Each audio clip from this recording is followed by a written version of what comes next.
Hey y'all, I'm Kate Wolf. I'm the co-chair here of Programming and Operations at Do the Work, alongside my other co-chair, Graham Nolan, who I believe is on the line right now. Thank you so much for joining this episode of Hey Fam and here at Do the Work with our series that we're running during this unprecedented time. But today I'm super excited because Johnnie Ingram, an award-winning creative director and co-creator and executive producer of We're Here on HBO, an amazing show that I highly suggest everybody watches, will be chatting with Sarah Garman, group strategy director of Droga 5, which is one of the best agencies in the country.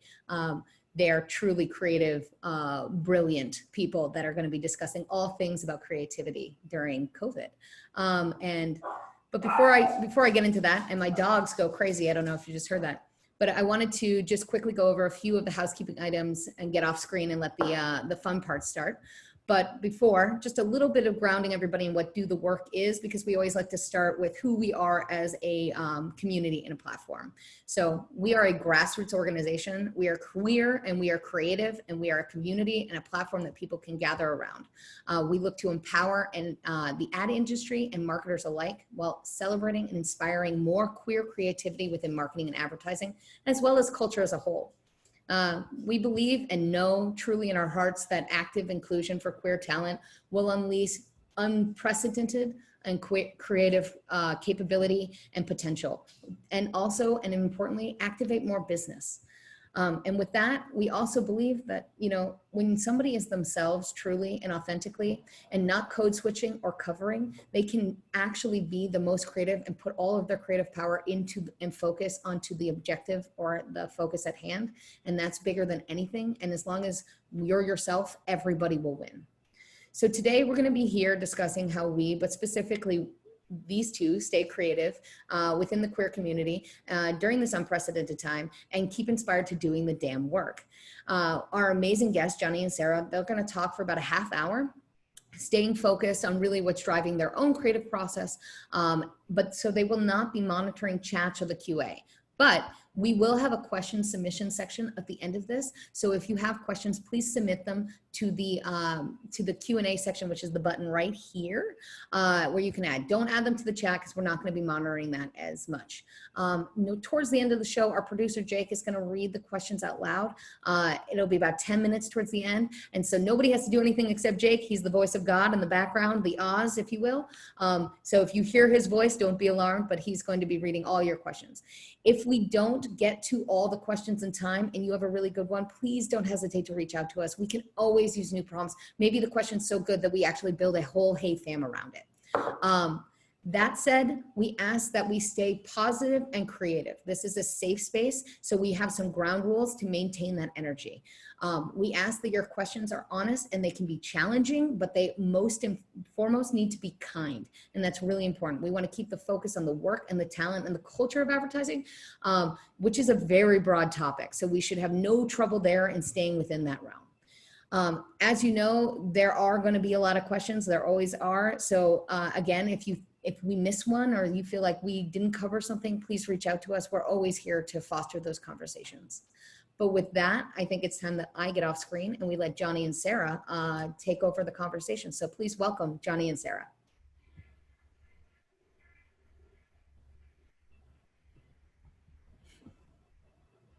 Is anyone out there? Hello. Hello. Hey, fam. Hey, fam. Hi. I have the pleasure, actually, to introduce my panel partner, Sarah Garman. Her pronouns are she and her, and she is a proud lesbian and fierce group strategy director at Droga 5 and has worked on many award-slaying advertising campaigns, including Hotels.com and Harley Davidson. Speaking of, she most recently passed her motorcycle class and will share with us a few pointers as I failed mine. Yes, I am currently pursuing my dream of becoming some sort of lesbian James Bond. and getting my motorcycle license is a part of that. So in Love terms it. of pointers, I don't know. I found it not as intimidating as I expected it to be, but I suppose that's true for most things in life, right? Yeah. Um, Hey, fam. I also want to introduce you all to Johnnie. I'm here with Johnnie Ingram. As a creative director, Johnnie has had an incredible and award-winning career in advertising, making amazing work for clients like Cheerios, Indian Motorcycles, and Glad. He is now the co-creator and executive producer of the wildly entertaining and very moving show We're Here on HBO. I am a huge fan of the show, but I have to admit my soon-to-be mother-in-law puts me right to shame. I think she has watched the first season twice over now. She is a rabid fan. It is a really amazing show. If you all haven't seen it, please, please, please check it out. And Johnnie, you are also the proud dad of a new French bulldog. Is that right? That is true. Oh my gosh. Her name is Lady, and she also uses she and her as her pronouns. And she is just been the most beautiful part of my quarantine that has keeping me smiling through some very dark times we're in. But thank you for that introduction. That was absolutely wonderful. I mean, I know that it's been um, we've both had really quite successful careers in advertising, and it's been nice to for me personally to venture outside and plugging the show. Clearly, I have a giant billboard behind me, but it has been really quite nice to be able to tell important queer stories on a bigger platform. But that didn't start, I didn't start here, and it all started with being and working in advertising, and I think that's been a really important problem solving skill that and all those problem solving skills we've learned along the way started there. And I know Sarah, I don't know how much of your experience has been, or why don't we start with telling me where you're quarantined. Yes. Where if we're here, where are you going? Where is here? Currently, for me, here is Brooklyn. So, my fiance and I are holed up in a very tiny Brooklyn apartment, which isn't actually as tiny as they get, admittedly, but by quote unquote normal standards, it is a tiny Brooklyn apartment. But we love our neighborhood. We also have a 13-year-old pit bull with us, and she keeps us company and keeps us entertained. And Yeah, there's been a lot of pursuit of different hobbies in quarantine. As much as time allows, I think um, the the notion that I would somehow be more productive in quarantine was a bit of a lie I told myself. I don't know if that's been the case for you. I imagine you've been more productive in quarantine. I don't know. Tell me, where are you and how has it been for you? It's been a ride. We're actually as just like the advertising industry, television is very similar. We were editing and shooting at the same time. I'm sure a lot of you have experienced that before.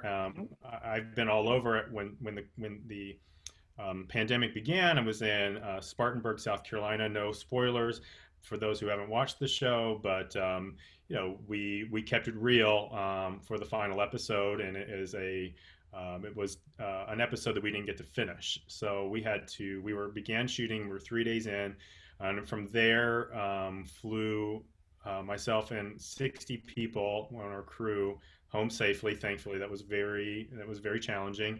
We got then went back to I live in Los Angeles, but currently we have driven up the coast to the Pacific Northwest, so we're on in Washington, up near the San Juan Islands, and so it's been a Mm. nice sort of small town life for a bit. So that's where we are. So we're here. You're there. I mean, I think this conversation could sort of talk a little bit about what we're here means, and what not only for what it means for us specifically, but where we are in advertising, and where we go from here. So that how does that sound? I would love that. I'd love a little bit of the origin story of We're Here. I also think the name in and of itself has some simple brilliance and some probably layered meaning there. So maybe we could touch on that. And I'd just like to hear more about We're Here and you know, how it came to be a brainchild of you and some others, and maybe how it sort of fits into your personal journey. Yeah, so I mean, for those of you who don't know, we're here as an unscripted show on HBO, and we just launched this year for our first season, and we're very lucky. We just got nominated for a Critics Award, and we were also nominated for a Critics Choice Award. And the Emmys are coming up next week, so we're crossing all our fingers and toes for that. But the premise is we take three famous drag queens from the RuPaul franchise, and we go into small conservative towns. And we put on a local drag show. But we, instead of it just being our three fabulous queens, we focus really on the town and the people of this town, of this conservative town, and we tell not only queer stories but stories of allies through the juxtaposition of what it's like to be in this town, what it's like to be queer in this town, or LGBTQ people. How do we exist in this town, and how do we bring everyone together?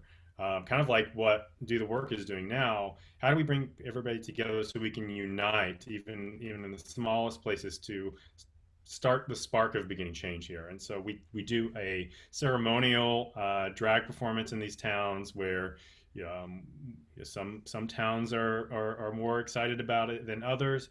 We definitely get a bit of tension in these small communities, but we try to just look past that and do the work, so to speak, to get the town, to sort of find its own identity. And what if some towns are struggling between being conservative and being more progressive, and how to and what does that mean for the community? A lot of this, the idea for the show, came from me and my partner. We're both have been very active in the queer community. My personal career has been in advertising, as you all know, and always throughout my entire advertising career, I've been looking for ways to give back to the community. I think it's been very important for me to like some of a Robin Hood kind of thing, but it's like we're working on these very powerful within these very powerful companies. How can we take a little bit of that power and give back to our community? And so I've always been trying to find, either it being a pro bono project, or if it's something that was just really wanted to champion through an agency. That was my way of being able to help out, elevate the community within the agency world. But this all came from, I was born and raised in a small town in eastern Tennessee. I like to say Dollywood. It's really close to where Eureka, who's one of our fabulous drag queens in the show, is from. I'm actually in between where Dolly Parton was born, and where Eureka was raised. So really small town in between there. And I always thought to myself, why did I leave? Why did I have to leave this town? Why? And yes, I wanted to, pursue a career in design, and I was very creative, and I knew I wanted to do something in the creative space, and I love storytelling. And it's a very rich storytelling community where I'm from, but I was always questioning why I had to leave. And in the road to get to even where I'm at now was very challenging. I was very much not accepted where I grew up. It was very hard to be my authentic self. So I left. I went to Chicago. I lived in Toronto. I lived in New York City, now Los Angeles, and I think I've always just been trying to search for a home, like a second sort of home. And I've worked in all kinds of ad agencies along the way, and can I give you a nice sort of perspective on how the differences, within which each agency has been. But my experience has been really rooted in trying to find home. Sarah, where are you from again? I'm from Richmond, Virginia, so not exactly a small town, smaller by some standards, but pretty progressive area for being in the South. But as we were talking earlier, I did find a lot of parallels between sort of where you grew up and how and your coming out experience and my own. Question Yeah, for you. I mean, Oh, go ahead. your experience too. Like, how did you, why did you leave, Virginia, and what was your experience there, and how did you get to Brooklyn? Yes, I've bounced around a little bit. I loved growing up in Richmond. I'll be honest about that. I did have a somewhat challenging coming out experience. I won't sugarcoat that. There were some really difficult years in there. And I, for some time, came to believe that the things that I wanted that are, the privileges of straight people, just being able to have a wife and be also close to my family. I came to believe that those things just weren't in the cards for me, that I was never going to have them. But there has been tremendous and incredible healing since I came out many years ago with my family. And I have to say, it's a message that young queer folk, you probably have heard before, but it bears repeating. It gets better. And if there are things you believe aren't in the cards for you or you can't have today, just wait. You're probably wrong about that. There's a lot of transformation and healing that can take place in our personal relationships, but you got to put in the work and you got to have tough conversations to get there. And I certainly did. So I did leave Richmond. I bounced around. I spent some time in the DC area and then out in Boulder for a little bit, and now we've settled in Brooklyn. Johnnie, I'm curious, have you been back to your small town? Presumably, and what is it like to return?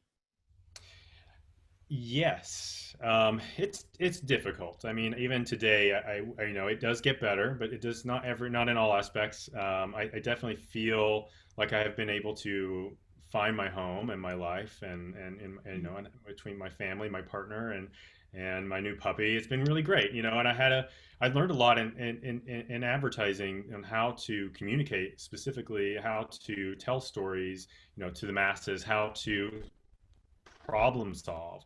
And so I think using a lot of those attributes that I've learned through working in advertising has enabled me to help educate my mother and my family as best I can. However, the situation with my mother is still challenging, as her partner isn't as he needs some work, and I have to put more work in on him. We'll say that.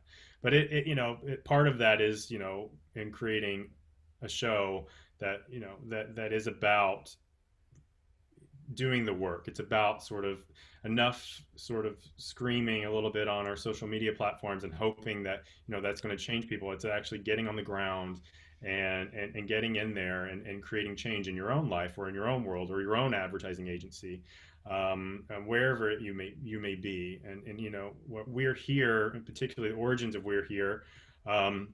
It was back in 1987. Larry Kramer, who recently just passed away, was yelling, "We're here, we're queer, get used to it." And it is very much an awareness of the fact that we exist, and we exist everywhere. And Larry Kramer has a very magnetic way of getting his message out there, but it's out there. What We're Here, the show specifically, is about doing the work. It's about going and actually, having some of those tough conversations, and those tough conversations can happen. I don't know if you've seen the show. Sometimes they happen at dinner tables. Sometimes, they happen at a motorcycle bar.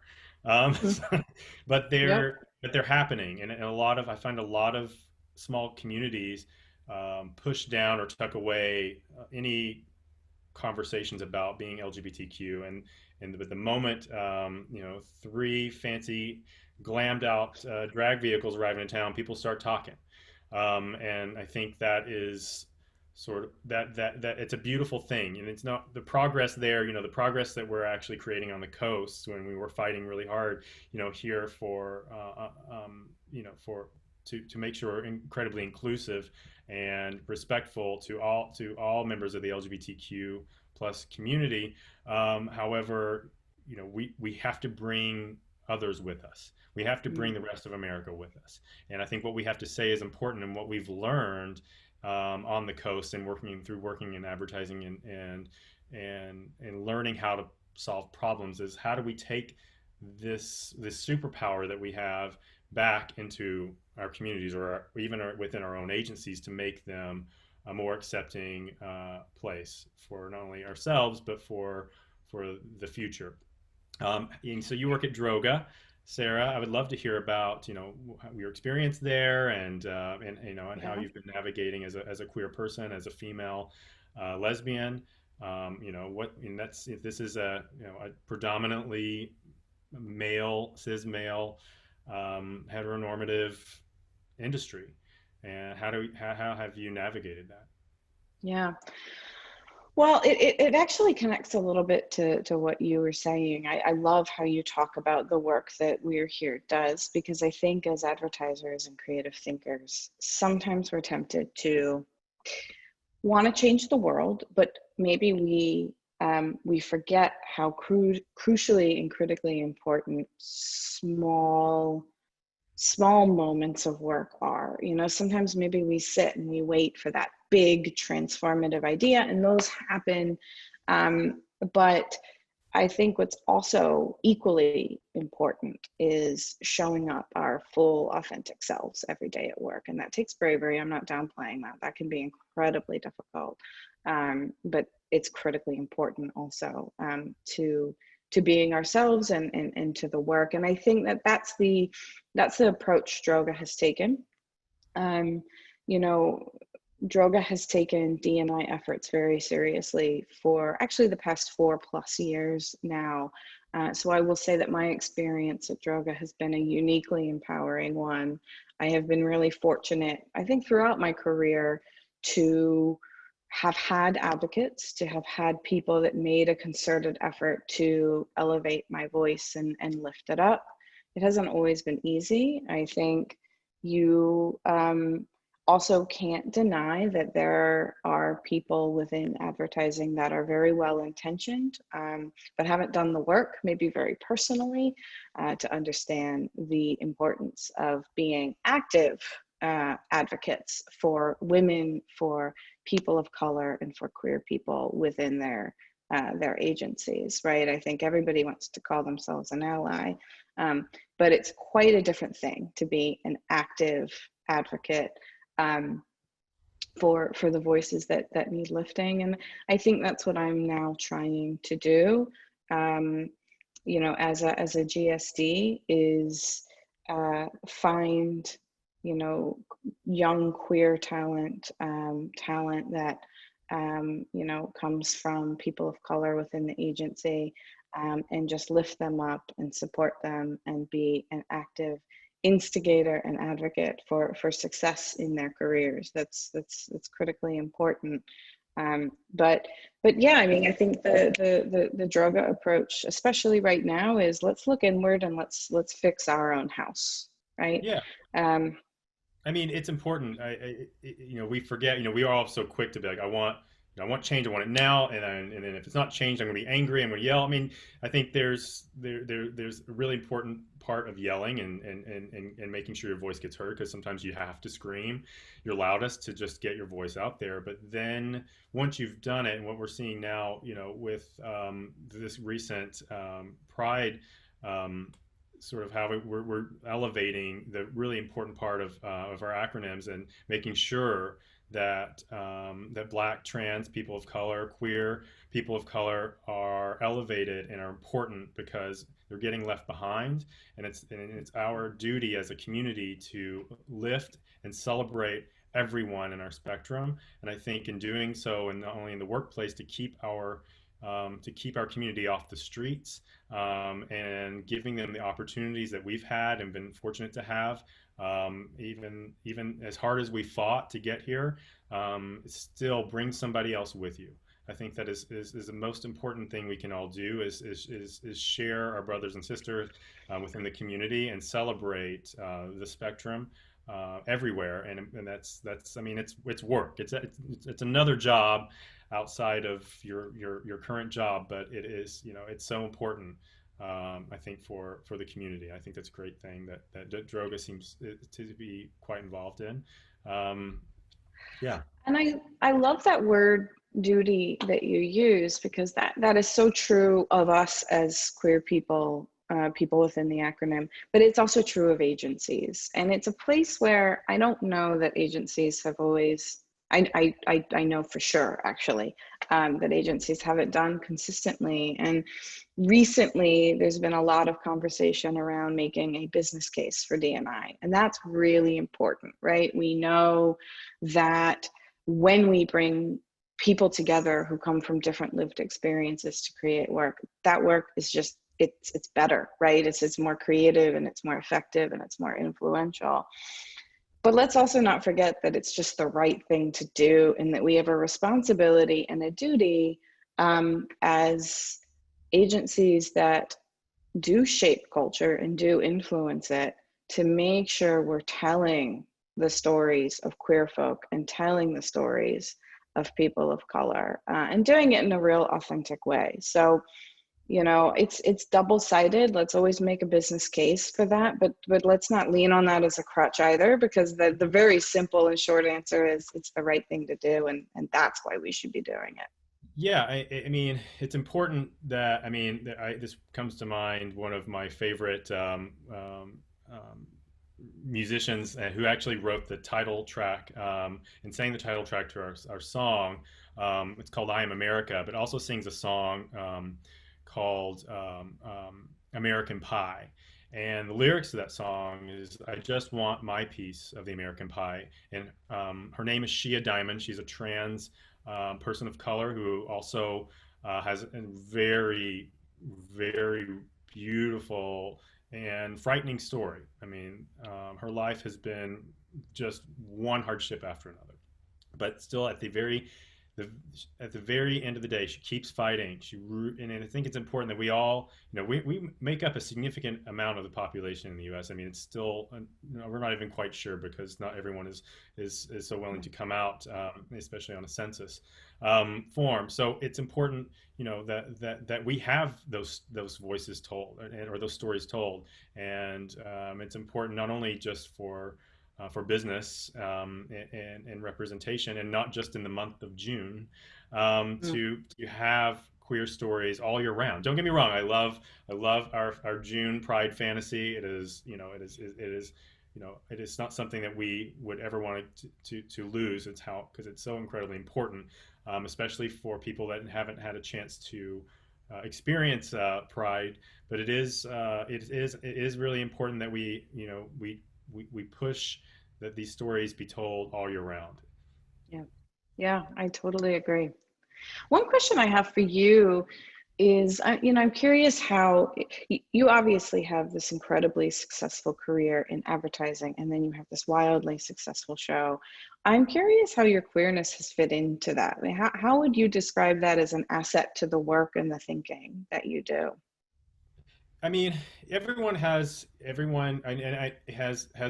story and a background, and my queerness, I attribute to empathy, and always feeling like growing up, being an outsider, feeling like I never really fit in, pretending I was somebody I wasn't, putting on an overtly masculine facing personality just to survive, was challenging. I've always thought, who would I actually be if I didn't have to survive?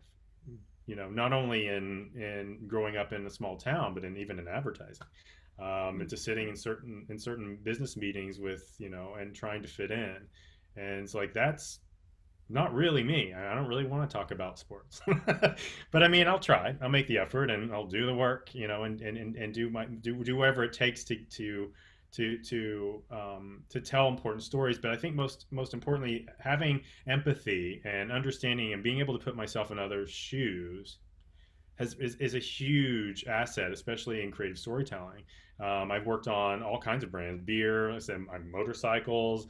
Even though I was too afraid to, I didn't pass my motorcycle test because I was too afraid to ride the motorcycle.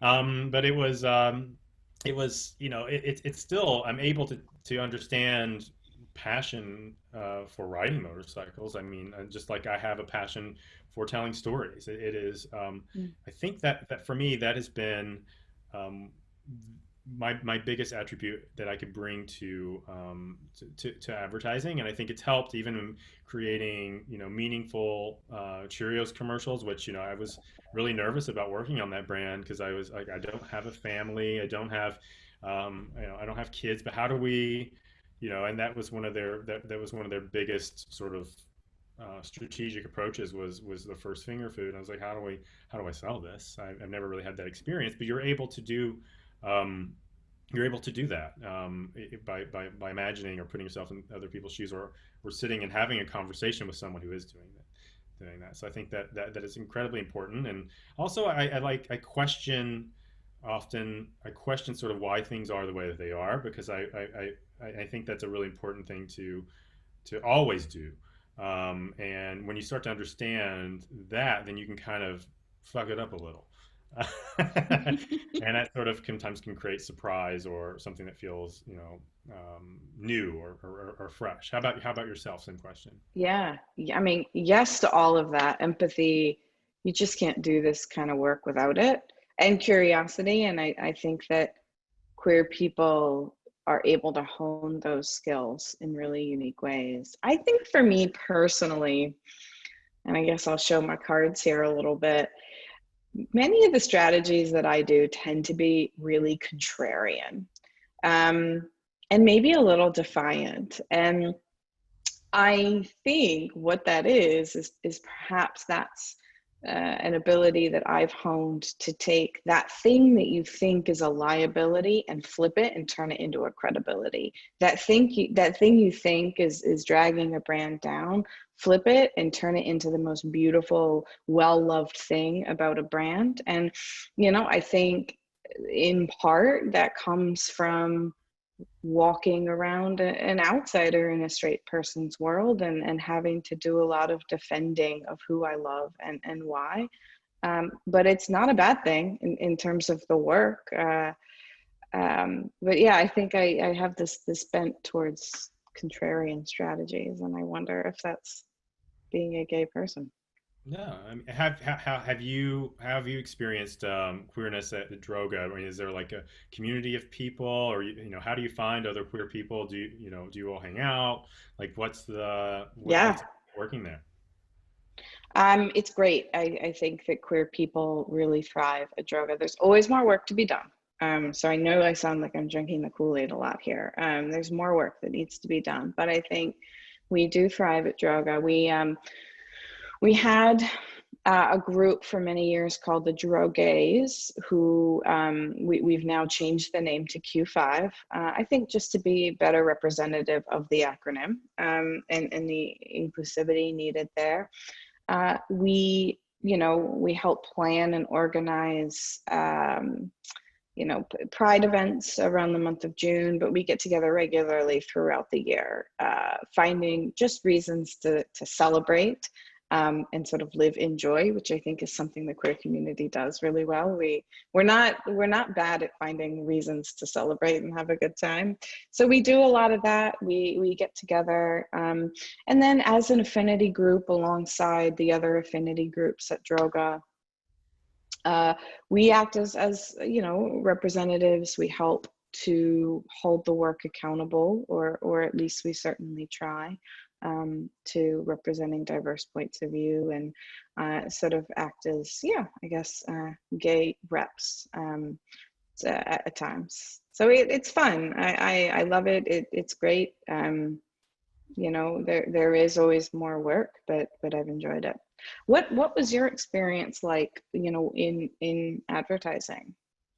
It's been, I mean, overall, it's been, I've had a great, successful career. I think navigating, advertising as a queer person isn't always easy, but it is a fun place to work. Like, I mean, I've learned in so many different types of storytelling, so many different crafts, so many different. I've met so many really interesting, creative people.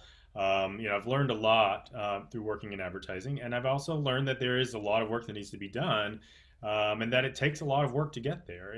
Even championing a queer um, agenda, or even um, a campaign, which I've done a few times at a few different agencies, wasn't easy. I mean, the Yeah. way to navigate the agency was sort of through award shows, and the that, which was really lucky that award shows have been awarding creative campaigns that did tell really important creative stories, Yeah. as they call it, brave.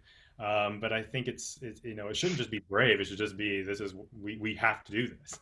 But at the same time, that being able to push through this messaging wasn't easy, but we definitely used sort of, and understood sort of how this world, advertising world, worked. That gave me sort of the tools to say, okay, if I want to get this thing done, I have to sort of navigate this way. And I did, along the way, convert people into allies. And I think that's Mm. it took work. It wasn't just something that happened instantaneously. I can't just expect it to happen. There's a lot of people that have had different experiences, and they're really good people, but they don't necessarily, haven't taken the time to understand my queer experience or others. And so it has been, my I've taken on the role to help educate and elevate, and bring them, into that world of being a good ally, and it's been and turned it into a wonderful experience. So if I go in and it wasn't a great experience, I try to make it the best that I can, and I think that's, if anything, passing that along is you can't expect it to just immediately come if you're not willing to put in the work. And I think within with these agencies that are often built on, like you said, heteronormative men's culture, you have to sort of break through and say, hey, I have this other really awesome culture I want to introduce you all to, and it's fabulous, and here it is. And you can do that, and create whatever world that you want, the workplace that you want to be in, that you want to work in. And instead of just jumping up and leaving, sometimes it's good to stay and make the effort. It's so true. Uh, and it does take, though, work. And I think, you know, queer people and people of color, we have more of an emotional burden. We have more emotional heavy lifting than we have to do day in and day out in having some of those tough conversations and turning people into allies and advocates. And Yeah. so it's, No, I was saying go right ahead. now, it's important to elevate the trans community, as Yes. the trans community has been left behind, and the trans community has been through so much, and we really have to elevate and educate and tell trans stories, be it in a commercial, throughout your agency, hiring a trans person of color, so that keep people off the streets and keep people from being murdered. Educate the people around you of like why it's important to present yourself with your pronouns, and doing that kind of work really brings, I think, a creative culture, and people that are, we do love information, we love solving problems, but this is a problem we need to solve. Yeah. And it's important, as we all have the tools to solve this problem. We've learned it through advertising and creative storytelling, and I think, from and working in advertising and creative industries, like we know how to do this, and we just had to take the time and try and navigate the system to elevate these voices, as they're incredibly important and valuable to our community, and valuable stories. And I think it's way overdue. Yeah, I couldn't agree more. Um, And then two, the queer people and the trans people out there doing the work and doing the emotional heavy lifting. Also important to note that you need to fill your own cup. You need to find places and safe spaces to rest and recharge, because it is hard, brutally hard, day in, day out. So don't forget to do that as well. Oh, I mean, it is, it's easier said than done. I mean, even the work is hard. It's a painful, it can be painful, to navigate certain. You can also be pushed down or run into roadblocks, and you do have to take care of yourself. I mean, there's literally my hair fell out from, just producing the show, but and dealing with, trying to get everyone home safely. It's a lot, you run into roadblocks, but at the end of the day, at least the work that you're doing, it feels like you're important. Even if you don't succeed, you tried. And that feels really great. And I Yeah. think it is up to us to navigate the industry to show how important we are, how important our stories are, and how important the representation of our stories in media, and even just within our own agencies, and how we all, and as creative thinkers and Mm. problem solvers. No, it's really, really, really great. Well, um, what else is you've been doing to keep yourself healthy and mentally focused during what we were calling very challenging times? Yeah, well, uh, I was half joking, half not when I said I have this silly ambition to become a lesbian James Bond. But I don't know, I I've been brushing up on my Chinese. So I have a tutor in Chengdu, and she and I hop on a video call twice a week to chat through things and the state of the world, and that's incredibly valuable to me. Um, but I suppose I imagine that lesbian James Bond would also be a baker. So I've been doing some of that. I've been doing some gardening. Gardening is one of those things that I love, but am desperately bad at. And so I've been practicing, hopefully not leaving too wide a wake of destruction in my path. But I have been trying to bring more plants into the apartment. What about you? It's hard in Brooklyn. I've killed a many, and it's a lot easier in LA. I feel like they just grow. Um, I mean, Lucky you guys. um, you know, it's been a really interesting experience. I think this is our first, our first television show, and then the pandemic happening right at the end. Even before we were finished shooting was really a new experience. So it was very stressful. We were editing all the way up until June. And like I said, the final episode is sort of a product of what we created. So there was a lot of stress. There was a lot of learning how to, to do like what we're doing now, filming from comfort of everyone's home, and trying to figure out a whole new way of, storytelling. At the same time, you're on this platform of this huge platform on HBO. There's a lot of pressure to be like, this is our last episode. It has to be Oh my great. God, I can't imagine.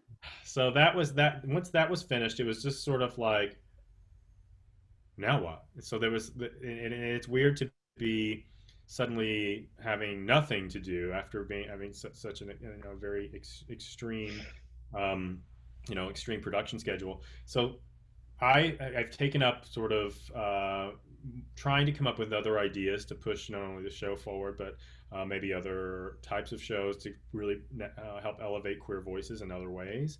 Have a lot of really fun, come up with a lot of really fun ideas, and I've also been just exercising because I Mm. mean I'm not a fitness model by any stretch, but I think it just really helps me clear my mind. I like to ride a bike, not a motorbike, but just the regular bike, and Hey, regular bikes are great. I love those too.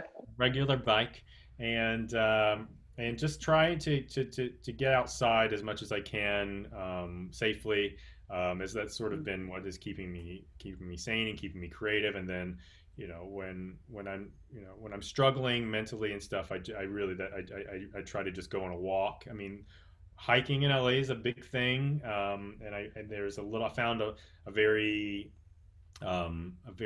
delightful hike, which is also really great for creative thinking. I find that if I'm just sort of doing something like walking, I just my brain is a little bit more free to think, so it sort of helps keep my creative brain in check, so I don't feel like I've lost anything. And then lucky enough, we got a season two, so we're just Yes, I starting was going to to ask. figure out, trying to figure out how to make a show as safely as possible during very, very difficult and uncertain times. And that is, it's triple the work, but we're up for the challenge. Well, congratulations on season 2. I will be waiting with bated breath. Where are you guys in the process? We're currently casting, so it is it's a easier this round. As the first time around, no one really knew what we were doing or what we were up to, and Mm. it was funny because we would go into some of the small communities, and basically our some of our location scouts and production crew would go through and get all these locations that were like, yes, yes, we'll totally, would love to be on HBO and love this documentary idea. And then you say the words LGBTQ, and suddenly it was like, oh, actually we're busy, or oh, we're out of town. It was like excuses, and a lot of Uh-huh. locations you're seeing in the show was the only place in town that would let us film there. So it was Wow. very challenging navigating that, and I think it was really brave. Even the contestants that perform, to stand up in front of their communities and be visible and tell their own stories and start to make that change, that or start to create that change in their own communities. It's a lot. It was a lot to ask, and I think thankfully everyone, our whole drag family, so to speak, that we've created along the way, we've all been very much in touch and close, and we're sort of creating what's ending up feeling like a more of a movement and Mm. within these spaces. And I think what's wonderful is these people we're elevating in these small communities are also sharing our collective voices of the progress that we're creating on the coast. So we're in this less of a bubble, and we're hopefully spreading, all this knowledge and progress everywhere, not just in New York and LA and in big cities. Is it unfair for me to ask if you have a favorite story? I don't know if it's like picking a favorite child, but is there one that you'd want to just bring to the fore? Um, I mean, there's some that really get me more emotional, mainly because of it's more I can relate to it from one of my own personal stories. And well, I have two. I guess if I can have two. Yes, Yeah, of absolutely. course. You can Um, break the the rules. the the Erica story in episode one, and for those of you who don't know, Erica comes from a fundamental sort of Christian background that was that's perspectives on the LGBTQ community were not great, and then her daughter, who was very young, came out as bisexual, and Erica told her that she's going to hell, and her daughter left to go live with her father and hasn't spoken to her since. um, that same story kind of happened to me as my mother. First thing that came out of of her mouth when I came out was "You're going to hell," instead of and so that story was hard. I think it was even hard for my mother to watch, as Mm. she was apologized to me when she first saw it, and it was a really very moving personal experience, as the show is very emotional. I also am very proud of the Nate story in episode 4, which, not to toot my own horn, but I have a director credit on episode 4. So if you do pay attention to the credits at the end, you can look for that. But it is very much a collaboration, and I can't take full credit for that episode. But the Nate story, being an indigiqueer story from the Navajo Nation in New Mexico, is just I haven't seen anything like that before. And Nate is a photographer, who I love. I love taking photos, and a lot of the photography from the show, that you see on social media, I've taken along with some shared Wow. other set photographers, which they're also very talented. But I just love taking photos, and But it was really interesting to hear his story and just the indigiqueer struggle, which it is beyond a struggle. And being there and seeing how difficult it is just really opened my eyes to how um, how lucky we are, but also how much work we need to do to elevate all of our queer family members. And we have, in particular, in the last episode, who is Nate's one of Nate's subjects, but also really good friend, Lady Shug, who is a non-binary drag queen, and they are really talk about the um, um, the two spirit portion of being a member of the Navajo Nation, and how that sort of went away, and since sort of Christianity sort of just, I guess, invaded their community, and then they just forgot about their. And it's really explained about how there are five genders, and just how that was normally just how their nation worked, and the and then suddenly it was just they just forgot. It was really interesting to hear that, and I think we can really relate to that. I think as a community, as a lot of us sort of struggle with religion and how we fit, how that fits into our lives or it doesn't. And I think it was just a really eye-opening experience, and I really want to tell more of those stories. I think they're so important, and Lady Shug is a very important person. If you all should follow Lady Shug on all social media channels. Also, I would say follow Shia Diamond. Look up Shia Diamond, who is the singer I was talking about earlier. Listen to her music. It's very absolutely powerful music, and truly American. If not more American than American Pie. I think it's a very important to hear, to expand your mind to other people's struggles, and it really will inspire you, to want to tell more queer stories, because there's so many different types of experiences and stories to tell. Yeah. Hey guys, That. this is Jake. That is actually a great, yeah, I know, the voice from above. That's actually a great segue to the first question. So I just wanted to pivot us over to the question and answer section. We have a question from Avery, who's currently interning with FCB's production department, but is doing a remote internship, which is a very unique thing. But Avery says that they moved to their rural hometown at the beginning of quarantine, and it's actually right when We're Here came out. So being in a really small town, there was definitely a lot of overlap between what he was seeing, what they were seeing on the show, and experiencing in their hometown.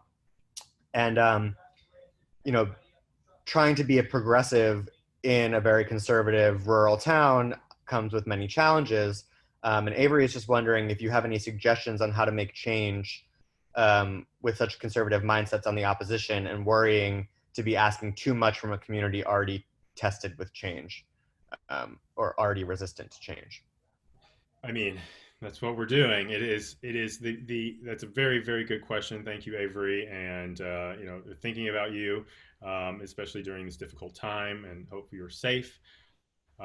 Your safety is first and foremost important. I think you alone can't take on your entire community. I think what's most important, and what's missing in a lot of smaller communities, is a safe place for the LGBTQIA plus community, or a place that you can kind of there's not a drag bar oftentimes, or if there is, it happens once a month, or once every 6 months, or at this moment it's non-existent. I don't know much about exactly where you're at, but I think what this show has been doing is hopefully inspiring the community to unite more often, to see each other, and bringing, we have the privilege of bringing this high glam, high production value drag show to town, which everybody comes out for, and it's nice for everybody to sort of look around and see, okay, I have people in my corner it's so great to see what I've never seen before happen in this town.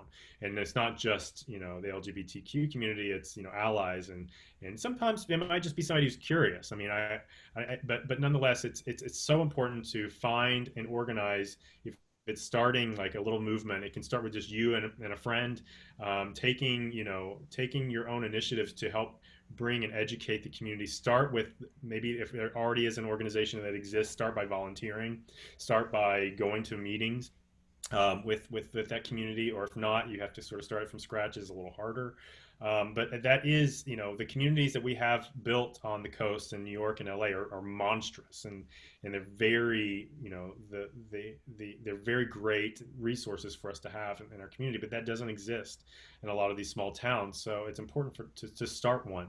I remember when I was growing up, we only had like a coffee shop that was, relatively liberal in a very, very red conservative state. But it was important, that's where my friends were. That's where I could go and feel, be my authentic self. And when you don't have that, you have to create it. Cool. In terms of that and self advocacy and creating your own space and sort of um, making your presence sort of known, even in communities that might not be as welcoming. I would love if maybe you could both share a bit on how you find yourself sharing your personal story on a day-to-day basis, like educating others. Is it energizing to share it, tiring, a little bit of both? Um, Maybe we start with Sarah and talk a little bit about your day-to-day. Yes, when I share my story, and I try to do so in ways that are just really vulnerable and open and honest, and let's be real, that can be gut-wrenching and hard, but there is also something freeing and liberating about it. Um, I I mean, yeah, all of those things. It's an emotional roller coaster. I do try to just be as real as I can in those moments and as vulnerable as I can, because I find that when you give vulnerability, you often get it back, and that is a really important equity in navigating some of these conversations. Is you want both parties to be willing to let their guard down. Otherwise, you're talking to a wall. Um, and I think when I have had to have these conversations with people who are maybe a little less receptive to what I have to say, I find that asking a lot of questions and trying, doesn't always work, but trying to get them to examine why they think and feel the way that they do is really effective. And getting them into that questioning mindset can sometimes give inroads into a more productive, more vulnerable conversation. But it ain't easy. Awesome. Thank you for that. Johnny, do you have anything to build on? Yeah, I mean being vulnerable is a huge. I mean, that's being human. We all have human experiences, and and my experience is different than yours. And if you're going to be visible and put a face to, to the community, that's the biggest step you can take. And for myself, um, I would love to be in a world where I don't have to, tell the same, you know, coming out stories or any hardships I've had. It can be tiring, and it's like I would rather live in that world, where it's just, oh wow, I can just be my authentic self, and I don't have to do all this additional work. But that's just not the case. And I think it's important that you take time for, like we were saying earlier, to make sure you have self-care, and that you don't have to put yourself and always put yourself out there, or don't ever put yourself in a dangerous situation that you feel like it will put you in danger, or if you're feeling like your visibility could ignite something violent, then please really think about that. I think it's important to like I said, take care of yourself first and foremost. But if you're in a position to help enlighten someone or bring someone you know um, into your corner, look at it as sort of, it's a beautiful way to connect to another human being. I mean, I was just walking down the street the other day, and there was a woman who is 90 years old, and she was just trying to get a bird feeder from her tree, and she couldn't reach it. So I went over to help her. And then next thing you know, we're having a conversation about the show. Like, you should watch the show. Me and my partner were actually doing, we're doing it, and we're together. And she was very quick to say, well, I just don't, I don't really want it. That's not my thing. I don't, that's just, I like to think, I really quick to change the subject. But what it was, and you get a lot of resistance to some people. We kept pushing that conversation to say, I think you'll really enjoy it. Actually, it's very much it's not necessarily about the drag. It's about, humanity.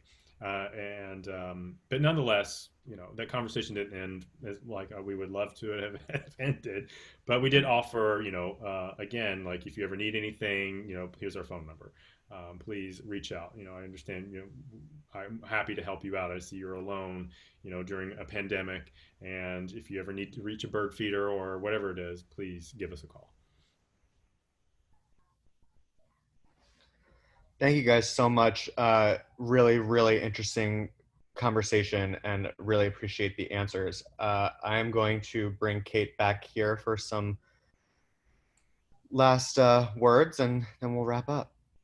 Hi, guys. Wow. My mind is blown from this whole conversation. I feel like the core theme, and I truly think that this is one of the most actionable do the work Hey Fams we've ever had.